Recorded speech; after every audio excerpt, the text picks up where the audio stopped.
Okay, so last time in class we talked about graphing equations using slope-intercept form, which is y equals mx plus b. We talked about how in order to graph a line, you have to have 2 points on the line. So we graphed the y-intercept first, and then we graphed another point, or 2 or 3, by using the slope. Today we're going to continue graphing linear equations, but today we're going to use the x and y intercepts, and those are going to be the 2 points that we're going to draw in order to be able to draw our line. Alright, so x-intercepts are where the graph crosses the x-axis, and y-intercepts again are where the graph crosses the y-axis. Alright, so to find the x-intercept, you are going to plug in 0 for y and solve for x. To find the y-intercept, you're going to plug in 0 for x and solve for y, because again, when you have an x-intercept, that means you have some point, for example, on the x-axis. Your y value at that particular point is 0 because it's laying on the x-axis. And then likewise, your y-intercept is somewhere on the y-axis, and your x value is 0 at that point if you were to write out your coordinate. Alright, 0b is what that's supposed to say.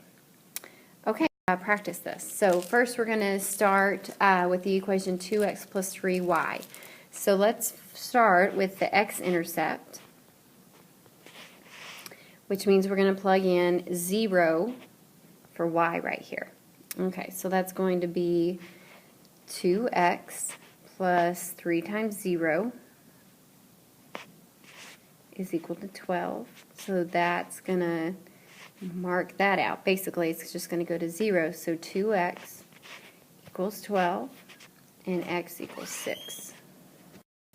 Okay, so that gives me the point 6, 0 for the x-intercept. So if I go ahead and plot that point, 1, 2, 3, 4, 5, 6, 0. Okay, so now let's do the y-intercept the same way, except for plugging in 0 for x.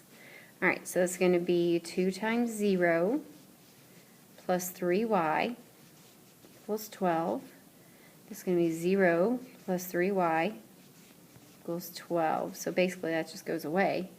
So if I solve for y, dividing both sides by 3, y equals 4. So that gives me the point 0 for x and y is 4. Alright, so if I plot that point, it would be right there. And that would give us our line. So instead of having to go through the trouble of solving the equation for y, if we have an equation which is written in standard form, which is what you see here, these equations, 2x plus 3y equals 12, this is called standard form an equation. It's easiest to find the x and y intercepts. And what I'm hoping that you will see is when you want to find the x-intercept, you can just cover up the y and then solve for x. And likewise, when you want to find the y-intercept, you can just cover up the x and solve for y, because it's what's going to happen every time. Okay. Let's try example 8, 2x minus 5y using intercepts. Okay, so for the x-intercept, I'm plugging in 0 for y, so it's going to be 2x minus 5 times 0 equals 10, which this is just 0, so it just goes away. So I've got 2x equals 10. I solve that for x by dividing both sides of the equation by 2. I get x equals 5. So my x-intercept is the point 5, 0. Okay, so 1, 2, 3, 4, 5, 0. Okay, then I can solve for the y-intercept by taking the same equation and plugging in 0 for x.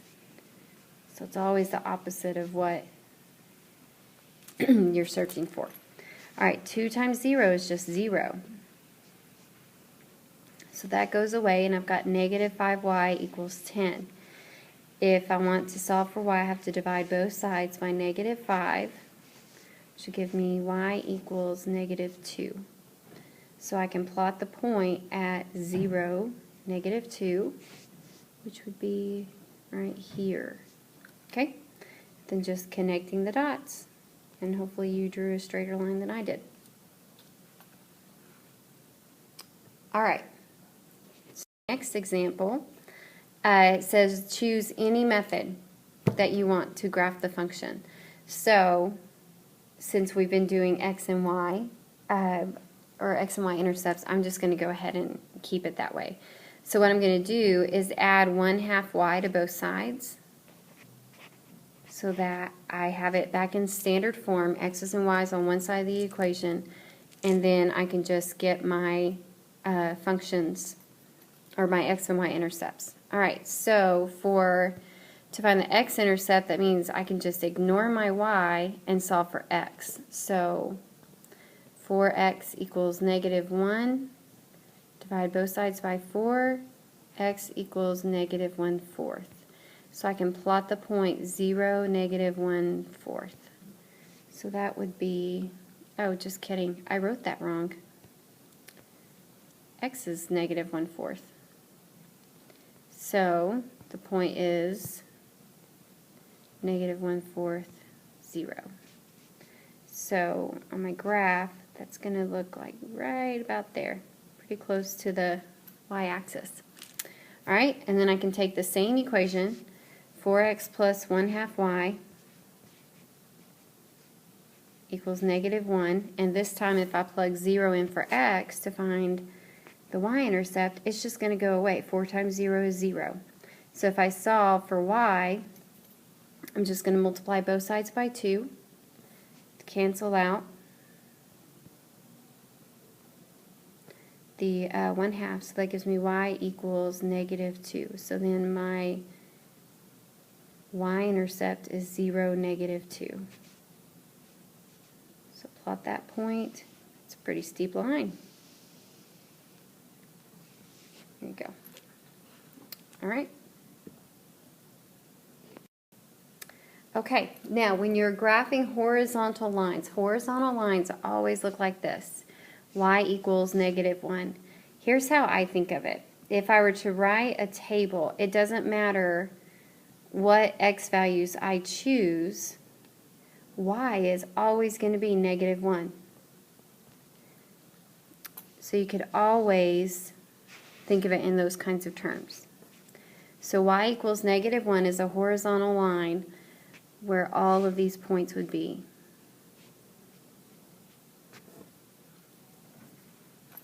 Whatever that y value is. Okay. Now, vertical lines, in order to graph this one, we're going to have to first solve for x. So we're going to take 6 minus 3x equals 12. I'm going to solve for x, yeah. So -3x equals 6. Divide both sides by -3. So x equals a +2. So I want to show on my graph everywhere where x is 2. X is 2 right here. X is also 2 right here. And right here. And right here. And right here. So I know it's a vertical line. It's going to be a vertical line wherever my x value is 2. Which is right there. All right. My alarm went off. Okay, now on our whiteboards, what we did in class was we discussed would this line be vertical or horizontal, and what I'm hoping to do is just get us used to saying, all right, so I went ahead and just fast forwarded past what we did in class just a little bit so we could talk about this. Anytime you have an x equals, you think of it as the opposite of what it is. X-axis runs left to right, which is a horizontal line, and it's the opposite.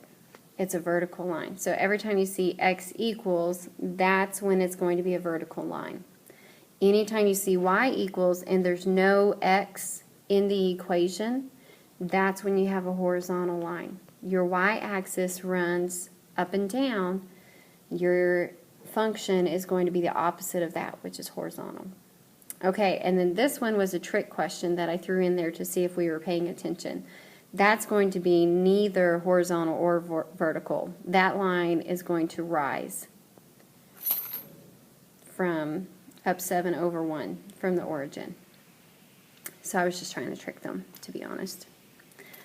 Okay, so basically what we were trying to achieve with this exercise in class was memorizing which way when you're given an x equals equation and which way when you're given a y equals equation do the lines go. X equals always vertical, y equals when there's no x is always horizontal. Okay, now it says, this was another exercise we did in class today. It says you purchased a 300-minute phone card. The function m of w equals negative 30w plus 300 models the number m of minutes that remain on the card after w weeks. Determine or describe how to determine a reasonable domain and range.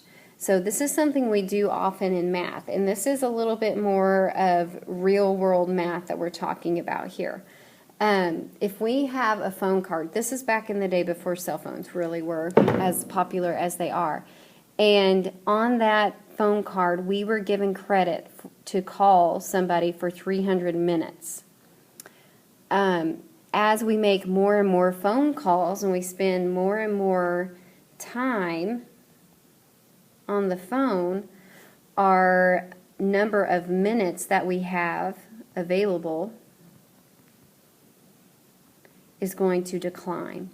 So if we think about it, we started at 300 available minutes, and then for every minute we spend on the phone, our number of available minutes is going to decrease by that much as well.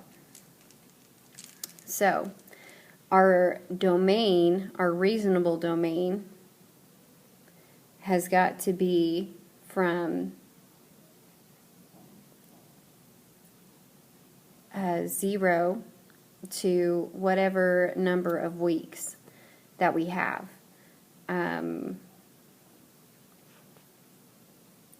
Most likely 10. All right, and then our range is going to be the lowest amount of available minutes we have is going to be 0. The highest number of available minutes we're going to have is 300. So that would be our domain and range for that function. It's just something I wanted to practice because we need to be able to look at domain and range from a real-world perspective.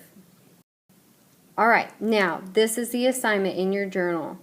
We are going to do, the title is Linear Graphs, Part 2. This was the second day for graphing linear equations. The first day we only used slope-intercept form. Today we are using x and y intercepts. So here's the question I want you to answer. After today's lesson, describe another way that you can graph a linear function. So as always, I want you using complete sentences.